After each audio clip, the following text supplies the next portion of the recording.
దేవుడు చేసిన కార్యంలో ఎప్పుడూ మర్చిపోకుండా మేము జీవించాలి. ఎందుకు అయితే ఇప్పుడు దేవుడు ప్రజలకి ఆశీర్వదిస్తే వాళ్ళు మర్చిపోతున్నారు. వీళ్ళు కూడా అలాగే చేశారు. దారిలో వాళ్ళకి ఎలాగిష్టం అలాగే వాళ్ళు పాపం చేసుకున్నారు.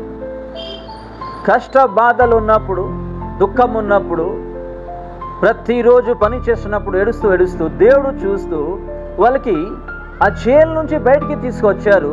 వీళ్ళు ఏమో తిండి విషయంలో, వ్యభిచారం విషయంలో, లోకం విషయంలో వాళ్ళ మధ్యనే కొట్లాడుతూ జీవిస్తున్నారు.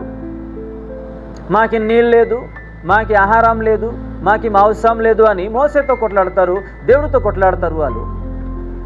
ఈరోజు కూడా విశ్వాసికి బాధ ఉన్నప్పుడు వాళ్ళు ఏడుస్తూ దేవుడికి చెప్తే దేవుడు ఆ బాధ నుంచి వాళ్ళకి సహాయం చేసిన తర్వాత వాళ్ళు మర్చిపోతున్నారు. కొంచెం విశ్వాసికి కొంచెం ఆశీర్వాదం దొరికితే చాలు వాళ్ళు మర్చిపోతారు. ఎగ్జాక్ట్ అలాగే ఇక్కడ మేము చూస్తున్నాము. వాళ్ళ కన్నీలో ఉన్నప్పుడు, బాధలో ఉన్నప్పుడు, కష్టాల్లో ఉన్నప్పుడు మోసేకి ఏర్పాటు చేస్తూ ఐగుప్తు దేశం నుంచి తీసుకువచ్చినప్పుడు దారిలో వాళ్ళు రకరకాల సమస్యలు చేస్తారు. దేవుడికి నిందిస్తారు, మోసేకి నిందిస్తారు, మాకు చంపడానికి తీసుకొచ్చారా అని. ఈరోజు కూడా విశ్వాసి కుటుంబంలో ఇలాగే ఉన్నారు. మాకి ఆశీర్వాదము దొరికితే ఈరోజు చాలు మేము మర్చిపోతున్నాము. ఆమెన్. ద్వితీయ పదస్కంధము 5వ అధ్యాయము అదే 15 నుంచి 21 వచనం వరకు ఈరోజు చూస్తున్నాము. నేర్చుకుందాం దేవుడు మన కుటుంబంకి మనకి ఏమేమి చేశారు, ఏ మేలు చేశారు. ఆ మేలు మన హృదయంలో, మన తలంపులో, మన ఆలోచనలు ఉన్నాయా? మర్చిపోతున్నామా? రోగాల్లో ఉన్నప్పుడు బాధపడిపోయి దేవుడికి మేము చెప్తాము, దేవుడు మాకు రోగాలు ఉన్నాయి, మన కుటుంబంకి దయచేసి మీరు కాపాడండి అయ్యా, మాకు సుస్థ ఇవ్వండి. మంచి అయిన తర్వాత మర్చిపోతున్నాము. ఇబ్బందిలో ఉన్నప్పుడు, బాధలు ఉన్నప్పుడు, శోధనలు ఉన్నప్పుడు, పరీక్షలు ఉన్నప్పుడు, చింతలు ఉన్నప్పుడు, డబ్బులు లేనప్పుడు మేము దేవుడికి చెప్పుకుంటాము, ఇది అది ప్రాబ్లం ఉన్నాయా అని.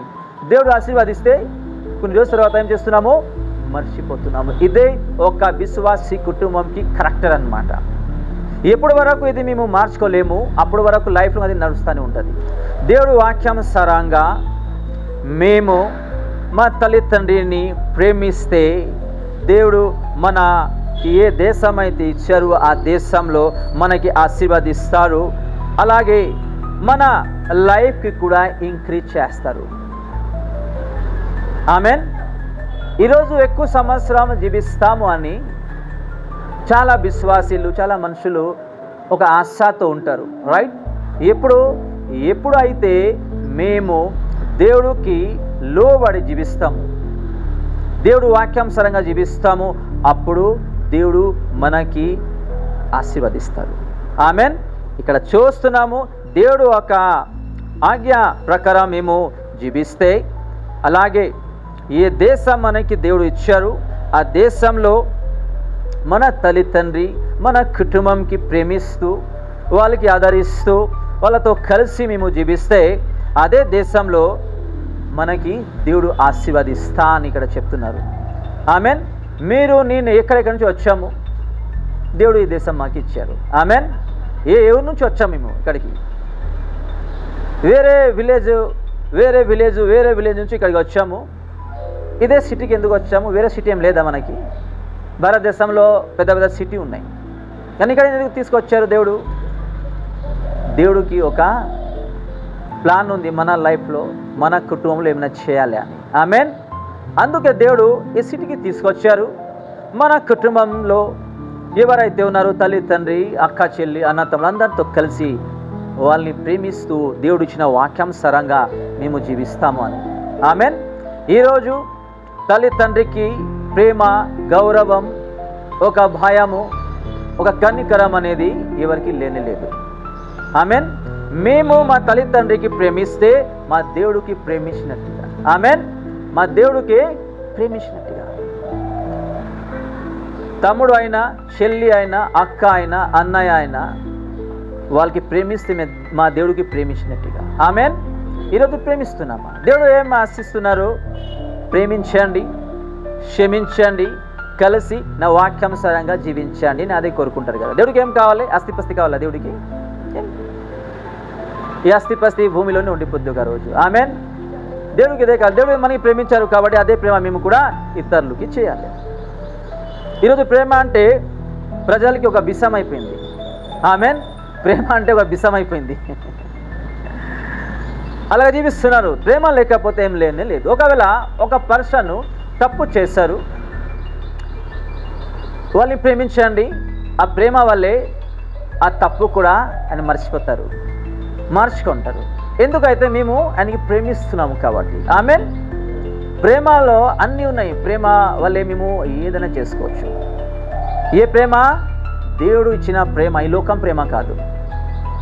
ఇది కావాలి అది కావాలి ఆ ఆశతో మేము ప్రేమించుకోకుండా ఏ ప్రేమ అయితే దేవుడు మనకి చేశారు అదే ప్రేమ మేము చేస్తే తప్పకుండా వాళ్ళు కూడా మారిపోతారు. ఆమెన్. ప్రేమ లేకపోతే లేదు. ఈ భూమిలో ఎక్కువ అదే జరుగుతున్నాయి. ఏది? ప్రేమ లేకుండా జీవించడం. అందుకే కుటుంబంలో శాంతి సమాధానం లేదు. భార్యాభర్త మధ్యనే, పిల్లల మధ్యనే, తల్లిదండ్రి మధ్యనే, కుటుంబంలో, బంధుబంధంలో ప్రేమ లేకుండా ఈరోజు కొట్లాడుతూ వాళ్ళకి ఎలాగ ఇష్టం వల్ల వాళ్ళకి జీవిస్తున్నారు. ఎందుకంటే దేవుడు ప్రేమ, దేవుడు వాక్యం వాళ్ళ దగ్గరే లేదు కాబట్టి. ఆమెన్. ఇక్కడ చూస్తున్నాము. ఇంకా కొన్ని ఆజ్ఞలు కూడా మేము చూద్దాం. 17 దయచేసి చదవండి. కొంచెం ఆగుదాం. నరహత్య చేయకూడదు అని రాయబడి ఉన్నాయి. ఇది మొదటి ఆజ్ఞలు, రాసుకోండి. ఏది? నరహత్య చేయకూడదు.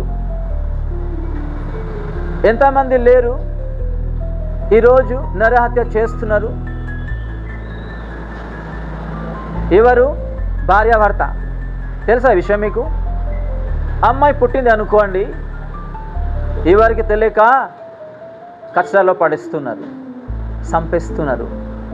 అలాగే గర్భఫలం దేవుడు ఇచ్చినప్పుడు అది కూడా ఏం చేస్తున్నారు? చంపేస్తున్నారు. ఇది నరహత్య కాదా? 20 సంవత్సరము, 30 సంవత్సరము, 40 సంవత్సరము, 10 సంవత్సరం వరకు వాళ్ళకి గర్భఫలం లేకుండా వాళ్ళు ఏడుస్తున్నారు కన్నీళ్ళతో. ఆమెన్. ఈరోజు దేవుడు పిల్లలు ఇస్తే ఏం చేస్తున్నారు? ఇదే చేస్తున్నారు, చంపేస్తున్నారు. పుట్టక ముందు చంపేస్తున్నారు, పుట్టిన తర్వాత కూడా అయ్యో ఏం పుట్టినారు? ఆడపిల్ల. దేవుడికి తెలుసు మనకి ఏం కావాలి, ఆడపిల్ల కావాలా మగపిల్ల కావాలా దేవుడికి తెలుసు. మీరు ఎవరు డిసైడ్ చేయడానికి? నిన్న ఎవరు డిసైడ్ చేయని చెప్పండి. మనకి ఆడపిల్ల కావాలా మగపిల్ల కావాలా దేవుడికి తెలుసు. మనకి లేకుండా మంచి అని తెలుసు. ఈరోజు ఏం చేస్తాము? మాకు మగపిల్ల కావాలి, ఇదే కావాలి, ఇదే కావాలి, ఇదే కావాలి అని మేము అంటాం. ఆమెన్. ఎవరైతే ఇది కావాలి అది కావాలని సొంత డిసిజన్తో వాళ్ళు నడుస్తారు, లైఫ్లో వాళ్ళకి కష్టాలే ఉంటుంది. ఆమెన్. బాధనే ఉంటుంది. ఎగ్జాంపుల్, ఒక కుటుంబంకి నాకు ఆడపిల్ల ఇవ్వండి దేవుడు అన్నప్పుడు మగపిల్ల దేవుడు ఇచ్చేస్తారు. ఎగ్జాంపుల్, వాళ్ళు ఏం చేస్తారు? బాధపడిపోతారు. నేను ఆడపిల్ల అడిగినప్పుడు నాకు దేవుడు మగపిల్ల ఇచ్చాడు. వాళ్ళు బాధలు ఉంటారు కదా, వాళ్ళ బాధ ఇంకా ఇంక్రీజ్ అని అవుతుంది. ఆమెన్. దేవుడికి తెలుసు మన కుటుంబంకి ఏం కావాలి అనేది. ఈరోజు ఈ 2 స్కంధం 5:17 చూస్తున్నాము, నరహత్య చేయకూడదు అని. ఇది చేస్తున్నారు.